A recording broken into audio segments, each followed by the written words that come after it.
Okay, guys. So today I am covering I'm covering Egyptian mythology first off, which, okay, first disclaimer: it's mythology. There are a billion different versions of the same stories.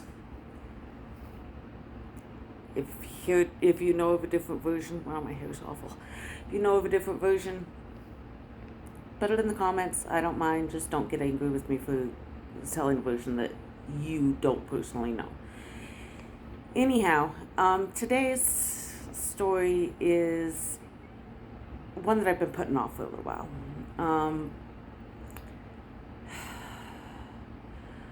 Her name has been,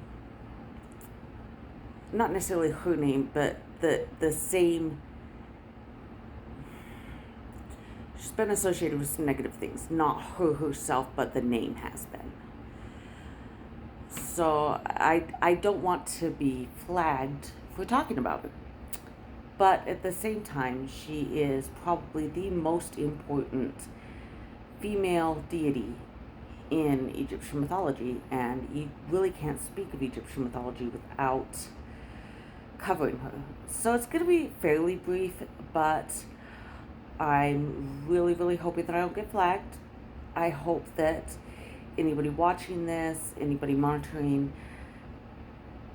has the wisdom to be able to know the difference between ancient Egypt and the modern negativity behind the name. Even though that name has even though the modern thing has nothing to do with ancient Egypt, and her name came first, obviously. Anyhow, obviously, if you didn't catch it, I'm covering Isis, the Egyptian goddess Isis. Now, she, like I said, the most notable, at least in later Egypt, of any other of the goddesses. She was so very important. She basically was the modern for the time. She was the ancient Egyptian woman. I mean, she embodied femininity. She was, at the time, this was important, but she was in the background a lot of times, but was able to come forth and use her wits to help her husband, her son, her people when needed, but still bowed down to her husband. And at the time, that was a very important thing. Nowadays, that's considered anti-feminist, and I get that. I mean, I don't want to bow down to anyone either, but times change. Anyhow, she was the goddess of healing, magic, protection, communication, fertility, motherhood.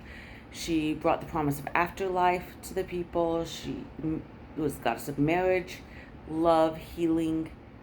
Very, very important goddess.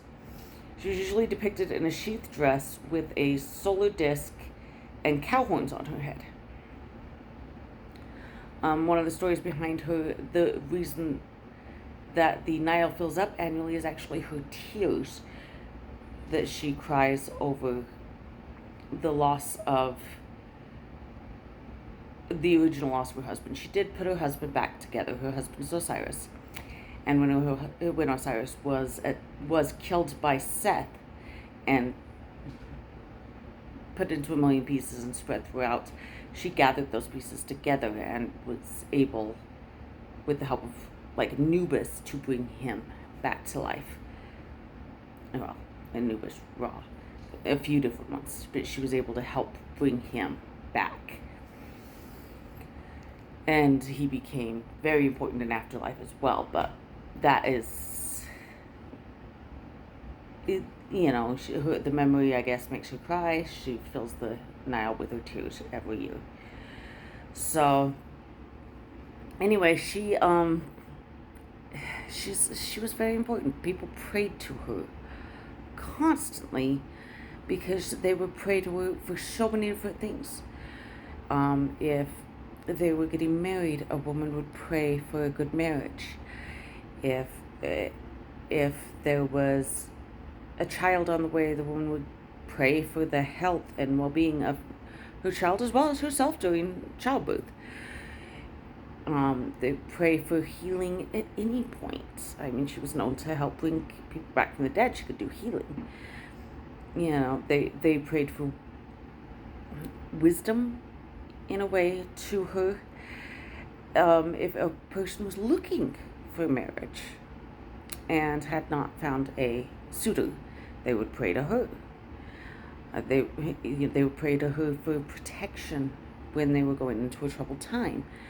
She was just so very, very, very important, and especially to women of that time period. So you can't just pretend she doesn't exist, because modern times have made her name scary.